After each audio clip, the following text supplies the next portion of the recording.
Ketika kita penuntut ilmu bisa dekat atau berteman akrab dengan ustadz, ada perasaan bangga, strip pamer.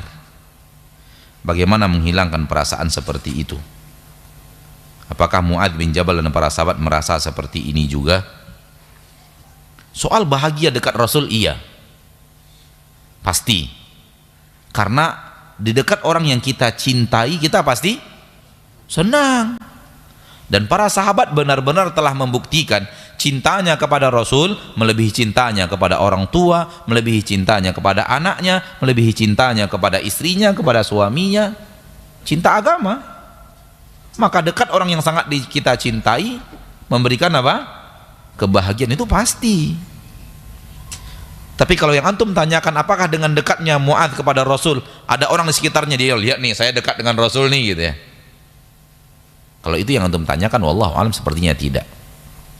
Karena para sahabat adalah orang-orang yang sudah pandai belajar dan mengamalkan keikhlasan, tauhidnya mantap. Ya. Namun antum bisa bayangkan nggak bagaimana susahnya ikhlas seorang ustadz? Antum yang dekat dengan ustadz aja riya.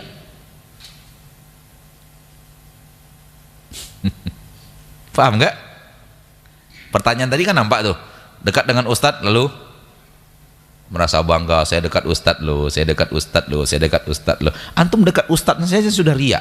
Bayangkan ustadz itu berapa sulitnya dia menjaga keikhlasannya. Berat ya akhi. Ya.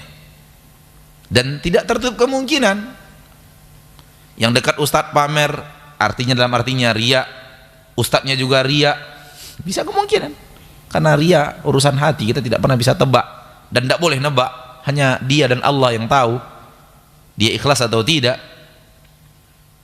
Maka saling mendoakan kita supaya kita bisa ikhlas, supaya kita bisa ikhlas.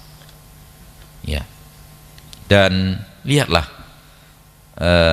orang yang dekat orang besar lalu merasa bangga, merasa ingin berfoto bersama orang besar itu, nanti fotonya ditunjukkan ke orang lain, nih lihat nih, padahal ketemu di bandara aja, orang besar pun nggak kenal siapa dia, tapi ketika dimintai berfoto ya orang besar akhirnya sulit untuk, apalagi kalau sempat salamannya, sempat begini segala macam, ini mendongkrak diri kita dengan orang lain. Jangan, diri kita adalah diri kita, diri dia adalah diri dia.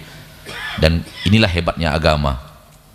Ketika kita melihat seseorang yang menurut orang lain besar secara dunia dan yang lainnya, jangan bersuudzon kepada Allah. Boleh jadi saya lebih mulia daripada dia, kenapa saya harus menaikkan harga diri saya dengan dia? Boleh jadi saya lebih mulia daripada dia. Apalagi kalau kita tahu orang besar yang dielulukan orang itu nggak sholat zuhur, nggak sholat asar, nggak sholat maghrib. Sementara kita sholat zuhur, sholat asar, sholat maghrib. Sudah ada poin kita bahwa kita lebih mulia daripada dia. Ngapain kita harus berfoto dengan dia? Lebih mulia maksudnya bukan ria, tapi saya bangun sholat subuh, dia tidak. Kenapa saya harus muliakan diri saya dengan berfoto dengan orang-orang yang seperti ini? Bisa dipahami? Supaya kita nampak Allah telah memberikan kepada kita lebih daripada apa yang Allah berikan kepada dia. Kelebihan dia paling harta dan yang lainnya, dan harta itu pun belum tentu nikmat untuk dia nikmati. Boleh jadi harta kita yang ala kadarnya lebih nikmat kita nikmati dibanding harta dia yang melimpah ruah itu. Nah,